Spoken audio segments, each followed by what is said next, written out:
आदरणीय प्रधानाचार्य जी, शिक्षकगण और मेरे प्यारे देशवासियों, आप सभी को स्वतंत्रता दिवस की हार्दिक शुभकामनाएं। तो एक बेटी की पुकार जरूर सुने। माँ, ओ माँ, माँ, माँ मैं भी जीना चाहती हूँ, मैं भी तेरे आंचल में सोना चाहती हूँ, तेरी ममता की ममत्र की कोख में पलना चाहती हूँ। मुझे मार मत, मुझे भी जीने दे, मुझे एक मौका तो दे माँ, मुझे एक मौका तो दे माँ।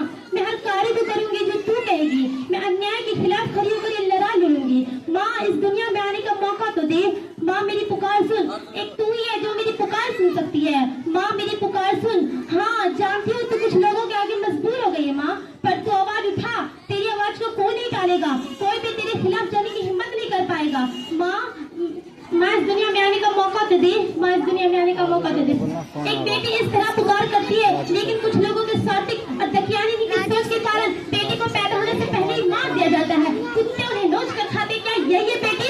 जब आप कहते हैं हमारे घर में बहू आएंगी, जब बेटी को पैदा ही लोगे तो कौन सी बहू लाएंगे आप? एक बेटी को स्कूली शिक्षा तक ही आप लोग सीमित रखते हैं। क्यों? कहीं और का नहीं, इसी गाँव की एक बेटी का उदाहरण है जिसने 10th में टॉप किया था, लेकिन उसके जीवन, उसके भविष्य का इस तरह बिना सोचे समझे कतल कर दिया गया। 10th में टॉप करने वाली लड़की, सोचो, एक बार सोचो उस लड़की पर क्या गुजरी होगी जब उसके सपनों को इस तरह दफन कर दिया गया था।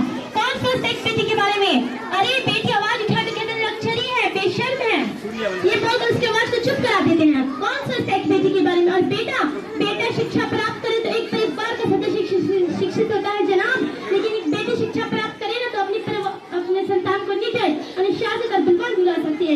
इन सारे कार्य में एक गुरु, एक आदर्श गृहिणी का, एक बेटी डॉक्टर, इंजीनियर, सब कुछ कर सकती है। आप लोग बेटी को सिर्फ बेटी मत समझिए। I am not only girl, I am lawyer, I am not only girl, I am pilot, I am not only girl, I am doctor, I am not only girl, I am engineer, I am not only girl, I am leader of my nurse. आप अपनी बेटी को दहेज में उपहार देना चाहते हैं, उपहार देना है तो शिक्षा का दीजिए, उपहार देना है तो शिक्षा का दीजिए। अपनी बेटी को इतना आत्मनिर्भर बनाए कि कोई भी शख्स उसकी ओर आंख उठाकर न देख सके, अपनी बुरी नजरों से न देख सके, कोई भी अपनी बेटी को बुरी नजरों से न देख सके। उसे इतना बलवान और आत्मनिर्भर बनाए, ना कि दहेज। मैं कहना चाहती हूँ अंत में अभी सभी लोगों को थोड़ी जल्दी तो मैं अपने वाणी को विराम देना चाहती हूँ, लेकिन आपसे निवेदन हाथ जोड़ कर निवेदन है कि अपनी बेटी को स्कूली शिक्षा तक सीमित मत रखिए, उसे अपने उज्जवल भविष्य का निर्माण करने का और अपने जीवन के जीने के लिए एक मौका दिए। वह करे भी तो दूसरे के लिए, खुद के लिए, और आवाज उठाए तो कहते बेकार है, लक्चरी है, बेशर्म है।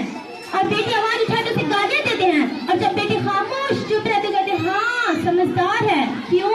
हम अपने आवाज उठाना नहीं जानते, हम अपने अधिकारों से नहीं जानते। अरे हम लड़ेंगे भी, हम बढ़ेंगे भी। मैं जीना चाहती हूँ बेटों की तरह, मैं जीना चाहती हूँ बेटों की तरह। ये गद्दारी का ऐलान न समझा जाए। आजकल के बेटे हो जाते हैं घर से रुखसत, आजकल के बेटे हो जाते हैं घर से रुखसत। केवल बेटी को ही घर का मेहमान न समझा जाए, केवल बेटी को ही घर का मेहमान न समझा जाए। खाओगे किसकी हाथ की रोटी जब इन्हें पैदा ही नहीं होने दोगे? खाओगे किसकी हाथ की रोटी जब इन्हें पैदा ही नहीं होने दोगे? अरे माँ बाप की जिंदगी में भी ऐसा आता है जब उसके जिगर का टुकड़ा नहीं, बेटियां भी अपना फर्ज निभाती है, बेटियां भी अपना फर्ज निभाती है। शुक्रिया।